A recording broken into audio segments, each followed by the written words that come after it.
Oftentimes what people stress the most about trying to do a convex finish is the mistakes that they might make while they're doing it.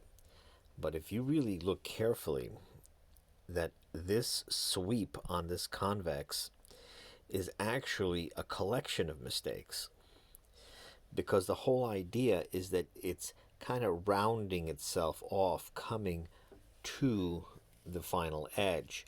So if you make slight imperfections in the way you move, you're actually making your convex edge. Generally speaking, you're not going to be able to do this with stones that easily, because the stones, especially diamond stones, will give you some sort of a flat unless you're in a motion. You have to move the knife. And the way they usually do it with the stationary stone, it makes it even more difficult, because now you have to have tremendous amount of dexterity, and you have to have a lot of very fine motor movement to get that.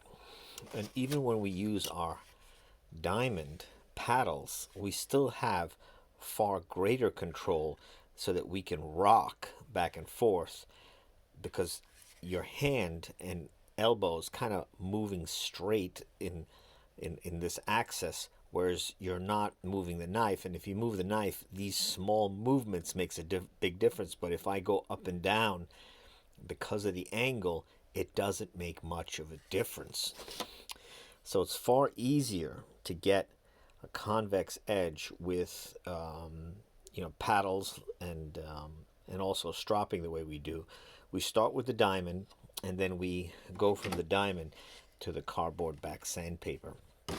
I'm going to make one of these diamonds also in the 1200 grit, because I just haven't done it yet. But I think it's going to make a tremendous difference in sharpening speed, and it would get out the scratches that you would get off the diamond, because the diamond's at 400. And we did this knife in 2 videos, and it took a total of 6 minutes, and we have such a nice sweep. And again, these are super duper sharp. This is effortlessly cutting. You're cutting off a little piece of paper. No tricks, no stopping and taking edits, just slice, slice, slice. And that's what we do with our method. Our method of sharpening like this. At this point, stropping like this, but you can also use the paddles with the cardboard back sandpaper, or now, as you saw, the diamond. And you'll get your knife ridiculously sharp, safer, easier, quicker.